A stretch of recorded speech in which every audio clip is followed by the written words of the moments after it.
Good evening, everyone.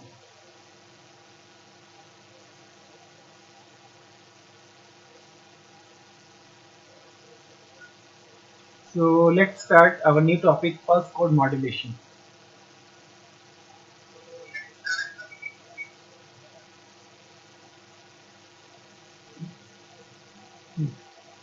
So in the previous classes, we have studied sampling, we have studied this, quantization, and we have discussed the basics of pulse code modulation. Now these are the basic blocks of for the transmitter and receiver, as well as the transmission path for the pulse code modulation system. Now let's come to the transmitter first. Now this is the source of continuous time signal. So we are getting an analog signal. Now this is the analog signal. Now this analog signal first passed through a low pass filter. This is basically a PLS filter. I have already discussed when I was discussing sampling process that pre-LS filter is a must to avoid aliasing. So practically in all the cases, before sampling, we always use a pre-alias filter. Now this sampler performs the job of sampling. Now this is used for quantization, and after quantization is encoding. So basically there are three steps. One is sampling. Sampling is the first step, quantization is the second step, and encoding is the third step for pulse modulation. Right, and this pre-alias filter or this low pass filter is a prerequisite for sampling. So till now we have already discussed sampling and quantization in full detail. So here we will discuss the encoding part. Today we are going to discuss the encoding. Basically that will deal with the line coding. Basically there are two parts in encoding. One is the assignment of or allotment of zeros and ones to the quantized output. That is, the quantized output is basically a discrete PAM signal, and we will see in the figure in the next slide. And then that discrete PAM signal is transformed into a series of zeros and ones. So that's the first part of encoding, and then the second part is called the line coding, where those zeros and ones are represented through electrical signals. Now, like any communication system, this PCM also has three components. One is the transmitter, then the receiver. This is the transmitting end, this is the receiving end, and in between is the channel. So in the channel we have regenerative repeaters. So there may be more than one regenerative repeaters depending upon the requirement. Now this regenerative repeater we will discuss later on. What is the function of this of these repeaters for the receiver. Now this regeneration circuit is used for the last time, and basically there are three steps in a receiver also. The first step is the regeneration process, which is performed for the last time in the receiver, and which is same as the regeneration process which is performed during the transmission. The second step is decoder. This decoding is basically the inverse process of this encoding. So this is basically, let's put it as 3 dash. 3 dash means this is the inverse process for this decoding, and this reconstruction filter, this is the inverse process for the sampling. Right. So for the transmitter we have sampling, quantization, and encoding, and in the receiver we have the inverse process of encoder first, and then we have the inverse process of sampling. We don't have any inverse process for quantization, because once the signal is quantized we can never recover back the original value of the signal. So, and the last part is this destination. This is basically the analog signal. Right. Now we have already discussed these things when we were discussing quantization. So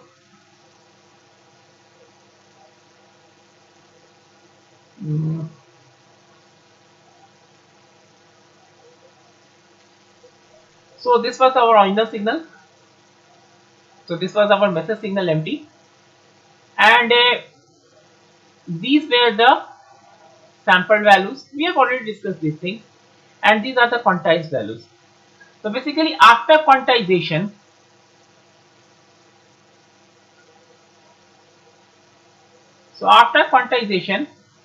the analog signal is converted into a discrete pulse amplitude modulated signal.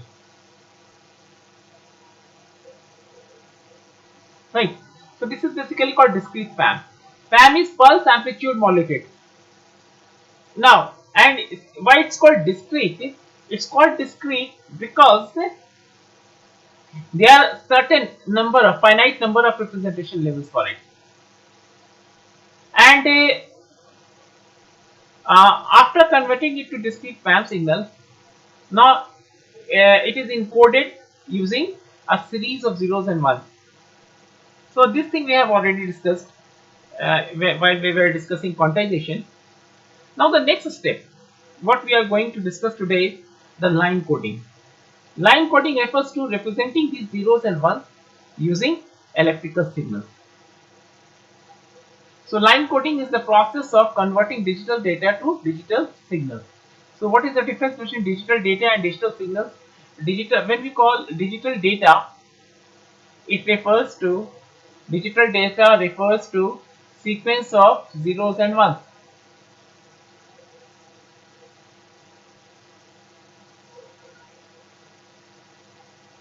Okay. And what is digital signal? These are basically the electrical signals. Electrical signals representing those zeros and ones. So these are electrical signals representing zeros and ones. By this technique, we convert a sequence of bits to a digital signal. At the sender side, digital data are encoded into a digital signal, and at the receiver side, the digital data are recreated by decoding the digital signal. So whatever is done at the transmitting end, the inverse process is done at the receiving end. Now there are basically there is one more type of line coding. So these are the 5 are unipolar. Now this is also called on-off signaling. Unipolar non-return to zero, this is called on-off signaling. And on-off signaling is a more common term, or generally it is referred as on-off signaling. We also call it as unipolar non-return. It's longer term. So in future we will represent it by on-off signaling and or O signaling in short. Polar, then comes polar non-return to zero signaling. This is also called polar or bipolar. We are representing zeros and ones. So if it is polar, it should be bipolar. There will be two polarities, one for one for zero and one for 1. Other one is unipolar return to zero signaling. Now it is unipolar non-return to zero signaling, and it is unipolar return to zero signaling. We will see what is the difference between these two. Then again comes bipolar return to zero. Now here is bipolar non-return to zero, and it is bipolar return to zero. We will see in the next slide what are the differences between these different types of line coding. Other one is split phase or Manchester code. There is also one more which is called differential encoding.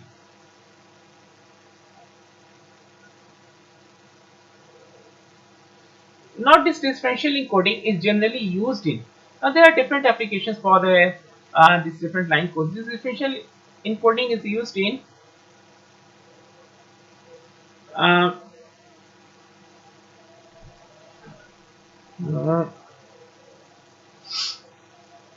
okay. Let's check it one by one. This this on-off signaling is used in ASK signaling. Later on, we will study digital modulation techniques, and in digital modulation techniques,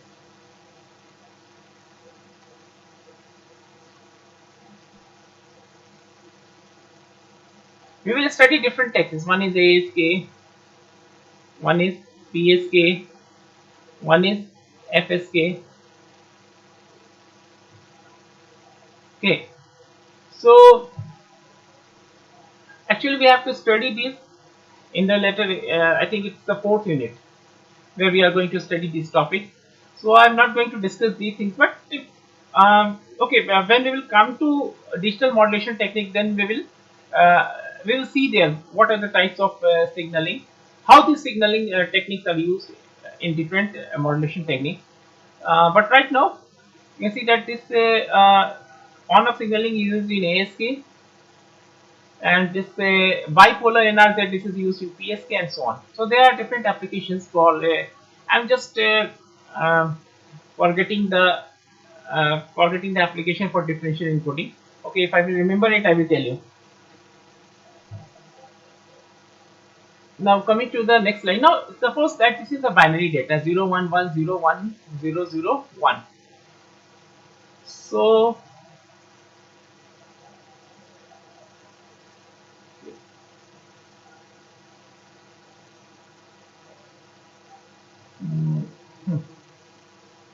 and this is how we are representing this binary data using different types of line codes.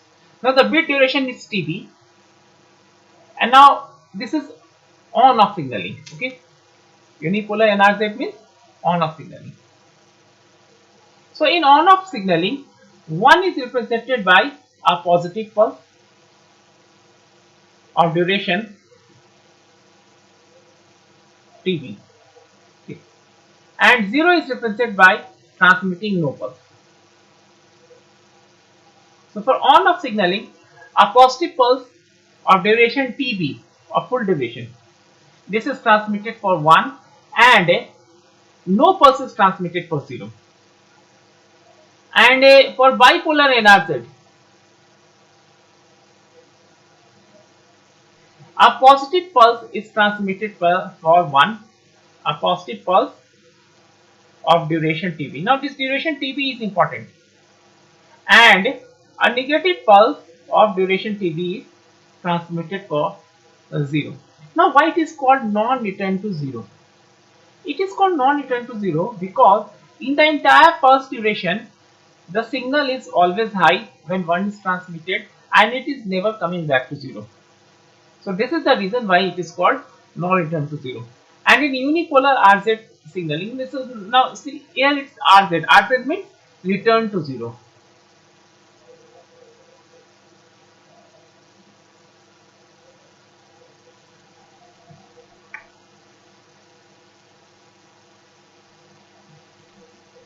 Ah, okay, it came to my mind.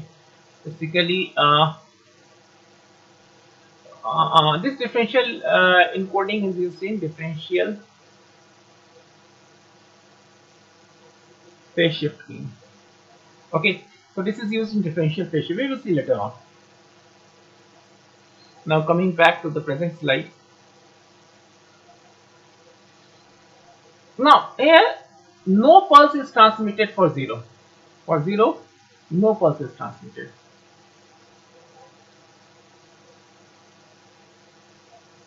And for 1, positive pulse of half pulse width is transmitted. Now what is the advantage of this RZ signaling over on-off signal? It has a simple advantage that the DC value of the signal which is transmitted for return to 0 for this unipolar RZ signaling is smaller than the DC value of the signal which is transmitted for on-off signaling. Now for bipolar RZ signaling, for 0, no pulse is transmitted, and for 1, alternate positive and negative pulses are transmitted. See? And the duration of these pulses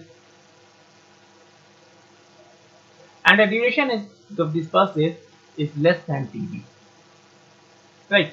So for bipolar RZ, you can see from here that for 0, no pulse is transmitted, and for 1, a positive pulse is transmitted, then for another one, a negative pulse is transmitted. Then for 0, there won't be any pulse. For a next pulse, there will be again a positive pulse. Then for next one, there will be a negative pulse.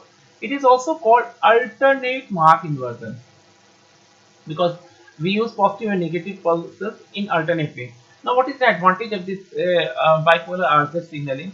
The advantage is, if we are assuming that Um, okay, even if the zeros and ones are not in um, are not happening with equal probability, even then, uh, total number of positive pulses will be approximately equal to total number of negative pulses. In that case, there won't be any DC value for the signal. So DC value will be equal to 0.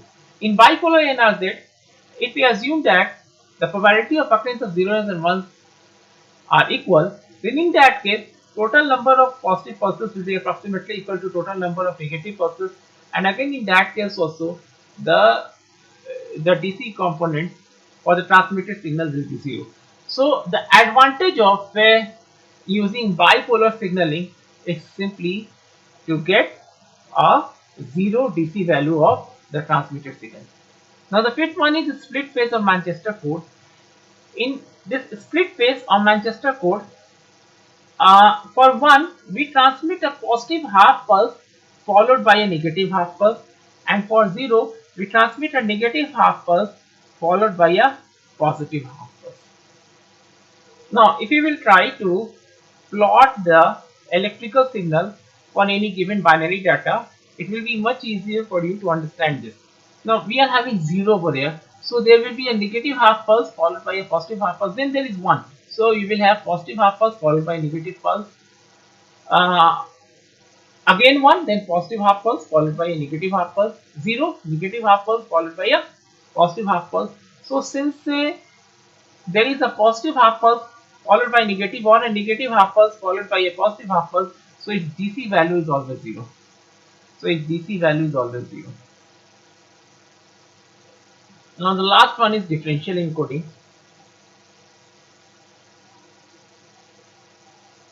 Now in differential encoding, first of all, we select our reference.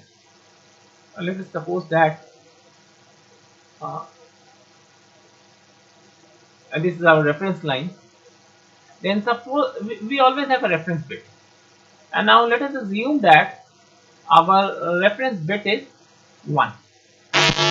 So we always have a reference bit, and the receiver has the information of the reference bit used at transmitting it. So this is the reference bit.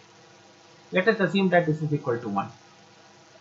Now if there is 0, there won't be any change in the signal, and if there is a 1, now it will change to a negative pulse. Now the reference bit is a high pulse, so for 0 there won't be any change, and for 1 this pulse will become negative, that is it will change itself. Again there is a 1, so there will be a change in the pulse. For 0 there won't be any change. Again for 1 we will have a negative pulse. For 0 there won't be any change. Again 0, no change. For 1 the pulse will change from negative to positive. So basically this is the nature of the pulse. The shape of the pulse is same as bipolar NRZ. So the shape of the pulse is same as bipolar NRZ. It's called differential encoding because uh, it is changing from zeros to 1. It is changing when there is a 1, and it is not changing.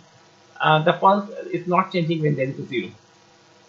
So there is a sort of encoding which is done over here. That's why it's called differential encoding. Otherwise, if we will talk about the shape of the pulse, then the shape of the pulse will be same as that for bipolar NRZ. And such signals are used when we perform differential phase shifting, that we will see later on in unit 4. So we have discussed the transmitting part. We have seen that for the transmitting part we have this encoder. Sampling and quantization has already been discussed in the earlier classes, and this was how encoding was done. Now let's come to regenerative repeaters. So the regenerative repeaters basically consist of 3 blocks. One is the amplifier equalizer, other one is the timing circuit, and the third one is decision making device. Now, what are the functions of three um, these 3 blocks? Now, why these repeaters are required? Suppose that we are transmitted a pulse whose shape is like this. a simple positive pulse. We are simply transmitted a positive pulse, but in the channel there are two things which can occur. One is uh, there can be absorption of the signal because of the presence of noise. There can be absorption of signal, I mean absorption of the power. We are not going to discuss those things because that can be easily rectified by using an amplifier. The second part is uh, there can be distortion in the signal because of the channel noise. Now what is the effect of this channel noise? Now this is a clean pulse, but because of this channel noise, now this pulse will become like this. The noise will get added to this pulse and it will make it unclean. And the other one is the dispersion in the channel. Another problem is dispersion in the channel. So basically there are two problems in the channel. One is the channel noise, other one is dispersion in the channel. There is also a third part which is called absorption of power, which we are not going to discuss. Now what is the meaning of dispersion? Now this is a pulse which is being transmitted, but because every channel has its capacity, its limited capacity, so because of that it will start broadening. Now this broadening of the pulse is called dispersion. Now among these two, channel noise and dispersion, this dispersion is much more harmful because suppose we are transmitting a sequence of pulses, then in that case after getting dispersed this may interfere with the next symbol or the next pulse. Now what happens is that what is the advantage of using this um, uh, what is the advantage of this pulse code modulation? Now the signal is having only two values, one is 0 and 1, so we can always have a threshold value in between these two.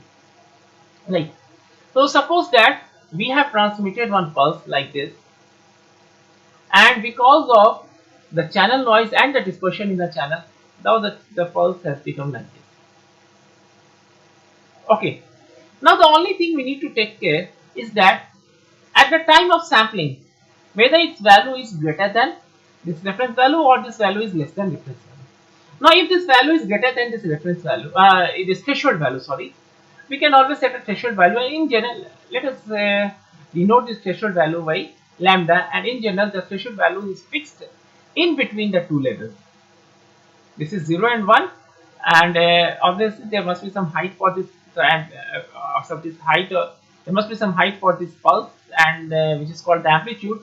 So if 0 is represented by 0 volt and 1 is represented by A volts, then obviously the threshold value will be fixed at A by 2 voltage. Now even after the channel noise or the dispersion, if the signal value is this delta, it is the received value, and this is the threshold value, and we have fixed it, let's say that we have fixed it at A by 2. Now if this value, if this is greater than lambda, then in that case it will be assumed that the signal is 1, and if this is less than lambda, then it will be assumed that the signal is 0. Now the signal, the information can only be lost if 1 was transmitted and 0 is received, or 0 was transmitted and 1 is received.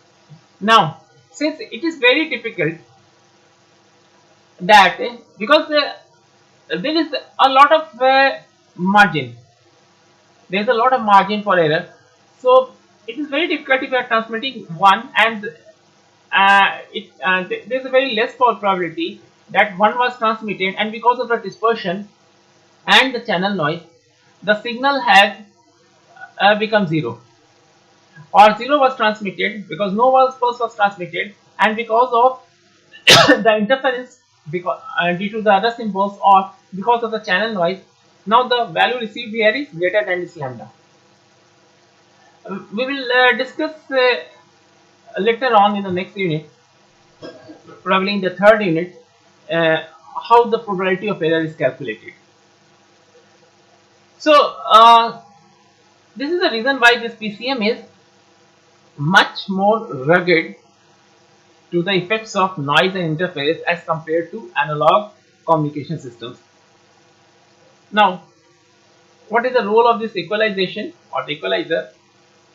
It shapes the received pulses so as to compensate for the effects of amplitude and phase distortions produced by the channel. And what is the function of this? Timing. Basically, it provides a pulse train, a periodic pulse train. And what is the duration of this pulse train? So, if you are talking about a periodic pulse train, so ideally it should look like this. Impulse. Practically, it won't be impulse, it would be a nanopulse. And what will be the time period for this periodic pulse train? This will be same as the sampling interval. Okay. So it will be a periodic pulse train derived from the received pulses for sampling the equalized pulses at the instance of time where the signal to noise ratio. Actually, it won't be equal to Ts. Basically, it will depend upon the the reason I am saying that it's not equal to so right now we can say that it is equal to Ts, but in general we cannot say that it will be equal to Ts, because if we are considering this Ts to be equal to the sampling interval, then a signal which is sampled may be represented by more than one bit. So if it is represented by one bit, then obviously in this particular sampling interval there will be more than one pulses. So it is basically derived from um, the bit duration, the time period for the transmitted bits. Okay, so like in this case we can say that this will be equal to TB.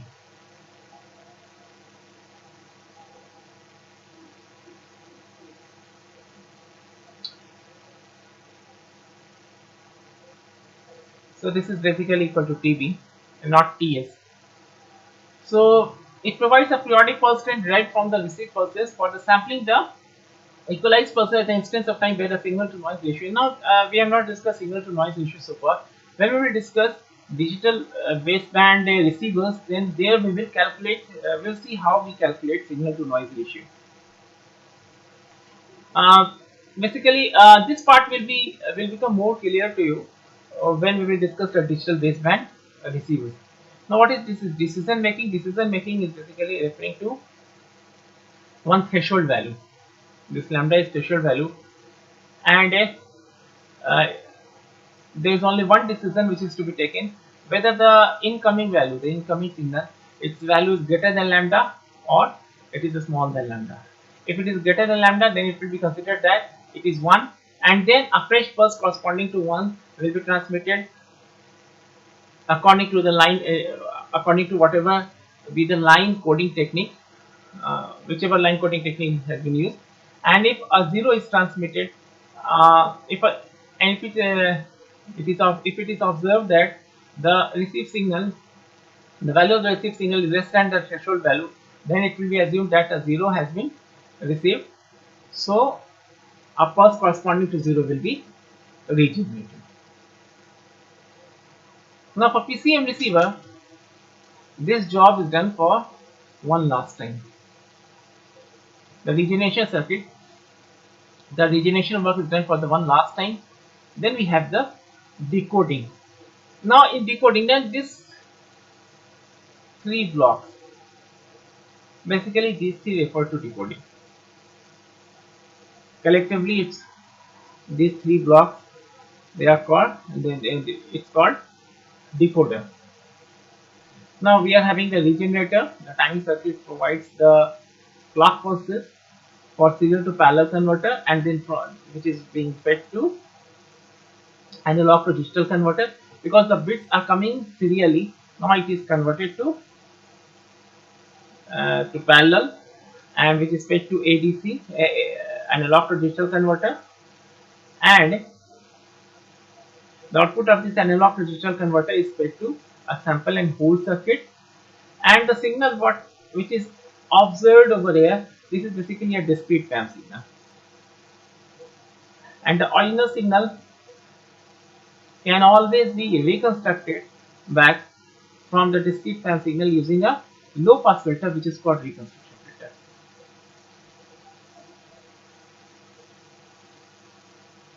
And this is the analog signal. Okay, but see, This pulse code modulation is very much robust or very much immune to the channel noise, but there is only always one noise which incurs in a pulse code modulated system, and that is the quantization noise. Now there is a no way by which we can recover back the original signal. We can recover back the damage caused by the quantization.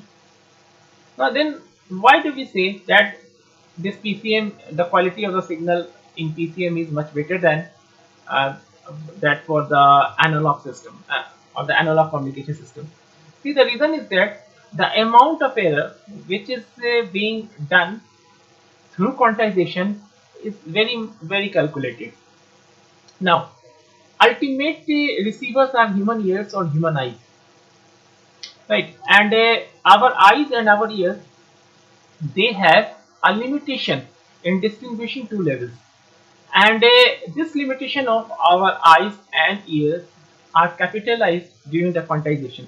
Suppose that there are two levels, and there are infinite number of levels between two, but it is not possible for our ears to distinguish, let's say, this level and this level or this level. So all these three levels assumed to be same for our ears or for our eyes, which are the ultimate receivers. So there is no point in having infinite number of levels in between any two values if they are not getting distinguished. So rather than representing the signal by infinite number of values, we represent them using a single value. So that is what done in quantization. Now, so even if there was certain difference in the amplitude level earlier in the signal, but even if that was transmitted as it is, even then we were not able to distinguish the difference in the amplitude level. So rather than transmitting n number of, let's say, infinite number of or a large number of amplitude levels, we can also always reduce the amplitude level to a fewer values, and by doing that we can represent the amplitude using a binary sequence or a digital sequence. And once we have reduced, once we have represented the signal using, once we have transmitted it through binary data, then the effect of the channel noise is reduced to a large extent. Now, when in analog communication, the channel noise was the main culprit. The channel noise produced a lot of problem, a lot of distortion in the signal. And using pulse code modulation, we have got rid of this channel noise. So that's the basic advantage of using pulse code modulation system. Now there is some homework for you. Write notes on the advantages, limitations, and applications of different line codes. You can refer to any of the books on communication system or digital communication system. Then represent this binary sequence with all the code discussed so far. So I will suggest you to do this at your home. Once you will represent any binary sequence with all the 6 types of line coding schemes, then you have to do it just once. And if you will do it by your own, even for a single time, then I think you will be comfortable enough to represent any binary data using any line code scheme. Now this is a theoretical one, so I haven't discussed it here. I discussed the advantages, limitations, and modification of PCM. Anyhow, I am going to discuss these things in my later lectures, but it's better you go through the books and discuss the noise considerations in PCM. So I have discussed it already. One is the channel noise. Basically, it should be not a noise consideration, distortions. It should be distortions. What are the ways in which the signals can get distorted? One is the channel noise, another one is ISI, which is intersymbol interference.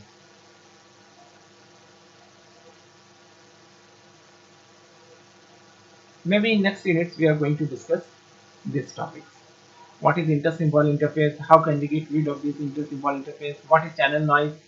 How do we calculate peak signal to noise ratio and all those things? So that's all for today's class.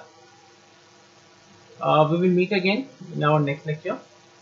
So goodbye and good night.